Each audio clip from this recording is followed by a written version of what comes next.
they were doing, the Dorf was doing, I think that's the politically correct term, right? Dorf? Yeah. Vertically challenged nigga.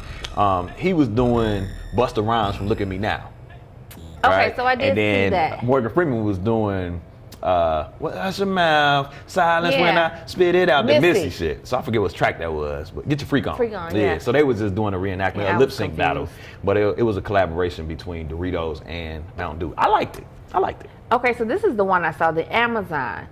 But I still wasn't like... When Lexa lost her voice. Yeah. I like that concept though, Yeah. man, because you are familiar with that voice. One, who is that? Because she's getting that bag. Speaking of Cree Summer, Right. Lexa's voice is everywhere. She's getting that bag.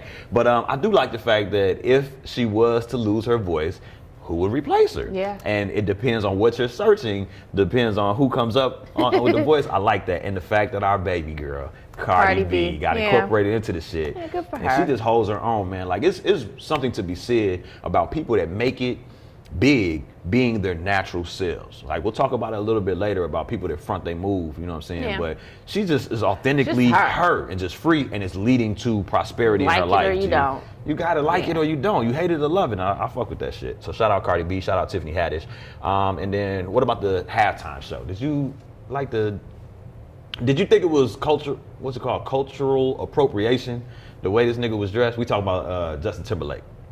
What did you think about the performance? Because I seen a post that was kind of going in on it. Like, he don't seem like he has the moves anymore. He don't hang around enough black people no more. So I didn't think about that. I mean, I thought his performance was okay. He has a lot of good songs, right? All his old songs. But he got some hits. I was just like, as I watched the performance, Left something to be desired. I just felt like it was safe. He was a safe white boy. Yeah. He wasn't gonna protest nothing. He wasn't gonna say nothing. He wasn't gonna get people upset. Right. No dick he in the was box just gonna from Saturday do Night his Live. performance because he was so glad to be back. Thank you, And America. he's like the good white wholesome boy. He's married to Jessica Biel. She's bad. I didn't know that was his wife. But you know what I'm saying? I It's like just, that white girl. You know, he's safe. He's safe. And so I was so bored. But it's the year of safety though. Like it's so much unsafe shit going on in politics that I think But this is entertainment. Yeah, people are being safe in me. entertainment, like with the hosts that they're choosing and all that on down the line. I was concerned about his outfit. This is why. I felt like he had on like a what felt like a hunting blazer, as if he was down with the the redneck movement. He had on like some fatigue pants that was kind of like, shout out to the soldiers. He had on some J's that was a little bit more urban, and then he had on like a So he's trying to Make be America inclusive. Great Again bandana. He just seemed like he was trying to be inclusive, He and was it safe. it felt very exclusive because nobody dresses like that, JT. I'm sorry. And he did look, I know he's older, but he did look a little old with the dance moves. And I only say that because where I was at, we were watching the halftime performance and not listening to it. Yeah. Okay. What about Terrell Owens? So he's a former Philadelphia Eagle, played in the Super Bowl probably a decade ago with Donovan McNabb, one of Mount Carmel's finest right here in the Chi. And finally made the Hall of Fame. Now, they was holding him out at first just because people don't like this nigga. Yeah. They're like, I don't like your personality. But he finally made the Hall of Fame. Do you think it was fair for him to have to wait in the first place when he is like one of the top 5 receivers in NFL history, period? Well, is anything fair? Yeah, what is fair? Fair is very subjective. But I was surprised to hear that he's finally in it, so congratulations. Congratulations to y'all. We see you. Yeah. Oh, face ass. Also, man, in sports, but moving into the NBA, they've been moving to more of a format. You know, they do the commentation during the show, but also before and at halftime and then after. And it used to be like Ernie Johnson, Kenny Smith, Charles Barkley, and Shaq. Now they're doing this thing called players only. So they got Chris Webber moderating. They got Shaq on there. They got Baron Davis, who was a dog back in his day. And I think last night they had Isaiah Thomas, the real Isaiah Thomas.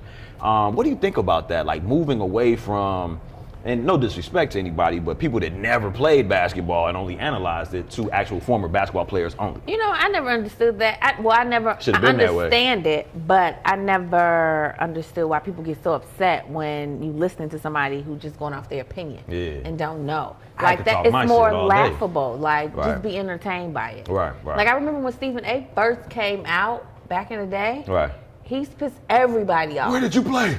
It right, don't matter. it's like, nowhere, you're just talking crap. I got credentials, yeah. But I like the new format, and in the new format, they were talking about the Cavs still sliding. Yeah. And then they obviously flipped their team upside down today. Like, today was the trade deadline. So, you know, Blake Griffin went to the Pistons. They were thinking about moving DeAndre Jordan to the Cavs, but what they actually did instead, they moved Isaiah Thomas to the Lakers, along with Channing Frye. They got back Larry Nance Jr., as well as didn't Frye play for the Lakers before? No, I think I don't know where else he went, but I know he played for Phoenix yeah. And then most recently the Cavs. But they got another dog. It wasn't Russell, but they got another one of the standout Lakers, Clarkson. Okay. Clarkson. They got Clarkson.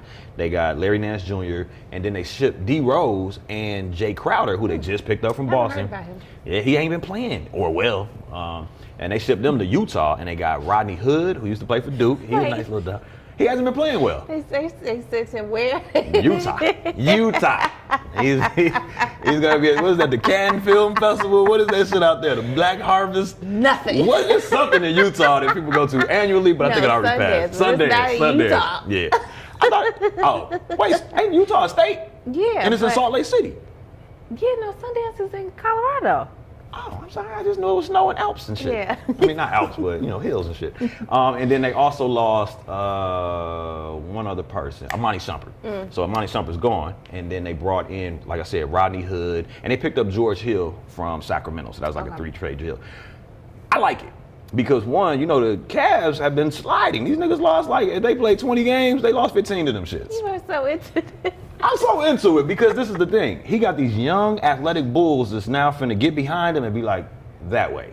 As opposed to, man, I'm IT. I'm good. Man, I'm D Wade. Oh, D Wade is back in Miami too. Yeah, they got rid of D Wade. So he's gonna be retired pretty soon. Yeah. But I just like it. I think it's gonna give him a better second half of the season than it did for the first half. So shout out to the Cavs, Dan Gilbert, and hopefully LeBron will stay for the rest of the season at least. I mean, he probably ain't gonna be there next year, but oh well. Speaking of LeBron, you know, him and Steph picked they all-star teammates for this year's All-Star game, and everybody on this nigga's roster is like falling victim to injury. They were injured. Boogie Cousins out for the season.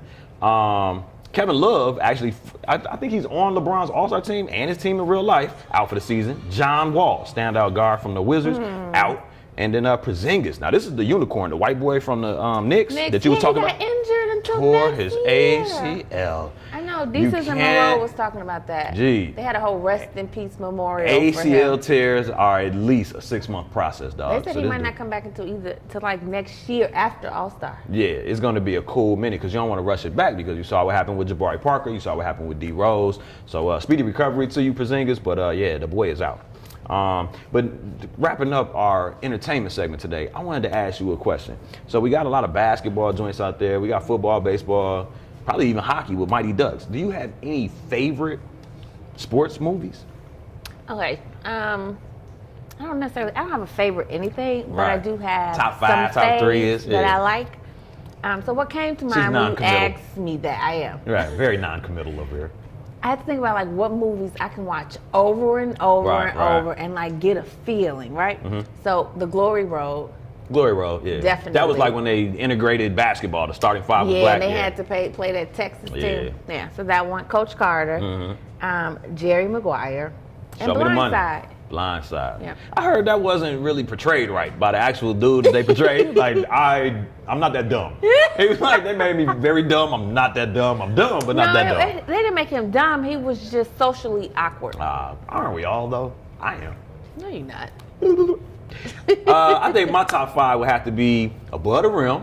Okay, yeah, that was good. Shout out to Tupac. Yep. Shout out to Thomas Shepard. Shout out to Bernie Mac. Shout out to Leon, because Leon ain't aged a day. That's Thomas Shepard. That's Thomas. Shout out to what's his name? Gino Husband. What is his name? Dwayne Martin. And Marlon Wayans. Can't forget about him. Blue Chips. Nick Nolte, Shaq, Penny. Very good. Blue Chips. Very good movie about the ins and outs of the college basketball world, dog. Niggas be taking money, the recruitment process, the coaches being moral dilemmas. Very dope piece. Okay. Any Given Sunday. Yeah, that's a classic. Everybody fucks with Any Given Sunday. Sunset Park, man. It's time to get live. It's time to represent. Sunset Park, what time is it? That's what Buddy asked from Onyx. Fredro Starr. Okay, Terrence but who was Howard the played coach? Spaceman. Goddamn it, old girl from Cheers. The little curly haired girl from Cheers. Yes, she was their coach, just trying to get an extra $1,500 stipend and turned them into state champions or some shit like it. And then last but not least, Mr. 3000. Yeah, Bernie Mac. That's a sleeper. If y'all not up on Mr. 3000, Z, that is a smooth move, with dude, Bernie Mac. Bassett. With Angela Bassett fine self. Shout out to Angela Bassett with her 50 and fine self. And then Bernie Mac, man, some of his greatest work, dog. Yeah. Stan Ross. Those are my top joints.